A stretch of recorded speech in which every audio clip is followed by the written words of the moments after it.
Hello artists. Today we're going to talk about value and shading. You'll remember that value is one of our elements of art. And the type of shading that I'm going to teach you today is called linear shading. If you notice here, the word line is the main part of the word linear, so that means we're going to be using line to do shading. So first we have to learn a few techniques. The first technique is called hatching. It's where you just draw lines across the form. And the more lines you draw, all going in one direction, the more lines you have, the darker it gets. And those little straight marks, those are called hatch marks. So it's just hatching. This is cross hatching. If this is hatching going in one direction, what do you think cross hatching is going to do? Right, they're going to cross. But it's the same philosophy. The more lines you have, the darker it's going to be.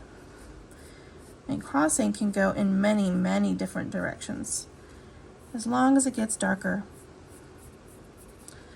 More lines means dark, less lines means light. This is stippling, and this is like using little dots, but they're really more like little circles. A lot of people just think they need to tap their pencil, but that's not really a good way to do it.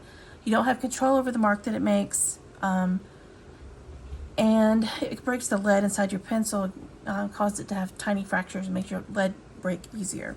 So with stippling, what you're going to do is you're going to draw tiny little circles, tiny little dots. And because it is linear shading still, the more dots you draw, the darker the area is going to be.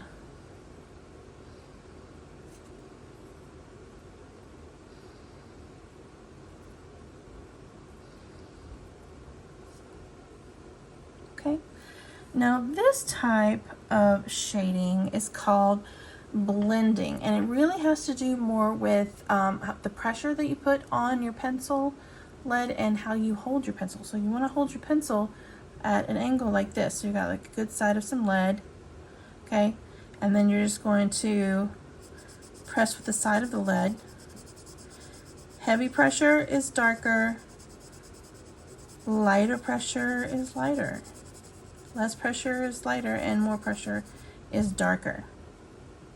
So these are your four basic types of shading. I do want to tell you about, warn you against smudging with your finger. No finger. Because when you use your finger to smudge your drawings, it tends to, it doesn't mix very well with the oils in your skin. So it makes your paper look dirty and it's difficult to control. If you do want to do some sort of blending or smudging with graphite, this is just with pencil. It doesn't apply to charcoal or pastels because those you can use your finger with. With the graphite, you want to use something like this. This is called a tortillon or a blending stump. It's just made out of paper and it looks like a little pencil. So the way I'm going to smooth out my shading here, I'm going to go up to the blending since that's already there. And I'm just going to use little circles and smooth it out.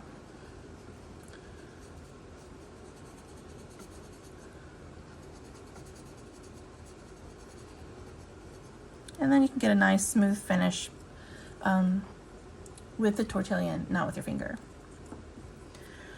So what we're going to do with the shading for today is we are going to make value scales. So value scales, like I've got this little long rectangle here. I'm going to put some little boxes in there. And I'm going to create a value scale. All right, and you can use any of these four techniques that you want. You can mix and match them, that's fine. One side of the value scale is going to be totally white, meaning no marks, and one is going to be totally dark with no white showing. So I'm going to come over here, and I think I'm just going to use the blending style. I like to use that one, it's a little quicker. Okay, so I'm going to start off with some very light shading in box number 2, and I'm going to let it get a little bit darker in box number 3. It should get gradually darker as you go, okay?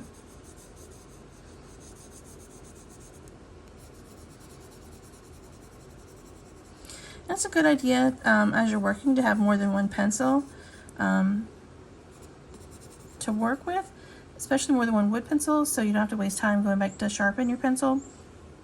Or with linear shading, you can use a mechanical pencil with linear shading, but not with blending. It won't work because the lead breaks. Okay, so this is light. This is white. This is light. This is medium. And we're going to do a dark, and then the darkest.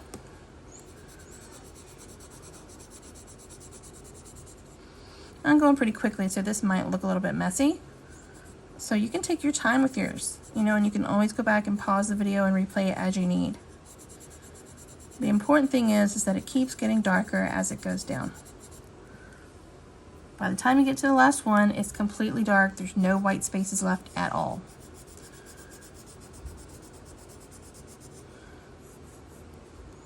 Now, what is the point of a value scale? Well, a value scale is a really useful tool if you're working and you want to make sure that you get a good variety of values in your drawing. You can just hold the value scale up to it to see if you got all the steps. Because somewhere in your drawing you should have every single one of these values. And this is just a normal number 2 pencil. You can get like much darker with certain drawing pencils, especially if they're above a 2B. Those are pretty soft and they get really dark. Okay. So value scale, one side's white, one side's completely dark. Gradually get there in the middle, but it's in steps. Very clear delineations between the values. So that's value scale. What we're going to do next is called a gradient. A gradient is just like a value scale, but it doesn't have the different sections. It's just all like one smooth blend.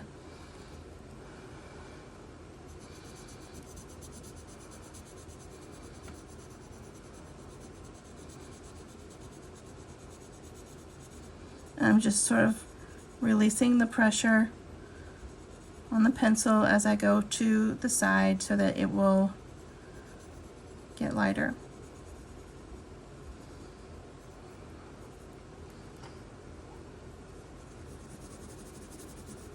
I'm just going to fill that in a little bit because I like it to be nice and solid.